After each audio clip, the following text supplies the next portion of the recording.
دوستو، اسلام کی کچھ تعلیمات معاشرے کے معاشی معاملات سے براہ راست جڑی ہوئی ہیں، اور ان مذہبی تعلیمات پر صحیح معنوں میں عمل کرنے سے افراد اور معاشروں کو مذہبی ذمہ داریوں کی تکمیل کے ساتھ ساتھ کاروبار اور تجارت کو فروغ دینے میں بھی مدد ملتی ہے۔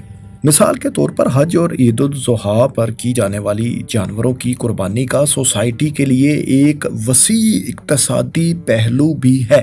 پاکستان ٹینرز ایسوسی ایشن کے اعداد و شمار کے مطابق 2022 میں عید الاضحیٰ کے موقع پر صرف قربانی کی مد میں ملک میں 329 ارب روپے کی اقتصادی سرگرمیاں جنریٹ ہوئی تھیں، اور اگر اس سے منسلک دیگر کاروباری سرگرمیوں کو بھی اس میں شامل کر لیا جائے تو یہ اعداد و شمار 500 ارب تک پہنچ جاتے ہیں۔ جبکہ اسی طرح کی معاشی سرگرمیاں دنیا کے دیگر اسلامی ممالک جیسا کہ سعودی عرب، ترکیہ، بنگلہ دیش، انڈونیشیا، ایران اور عراق میں بھی ہوتی ہیں۔ اسی طرح سعودی عرب، جہاں ہر سال لاکھوں مسلمان حج ادا کرنے کے لیے جاتے ہیں، وہاں قربانی کے علاوہ سیاحت کی مد میں بھی اربوں ڈالر کی اقتصادی سرگرمیاں پیدا ہوتی ہیں۔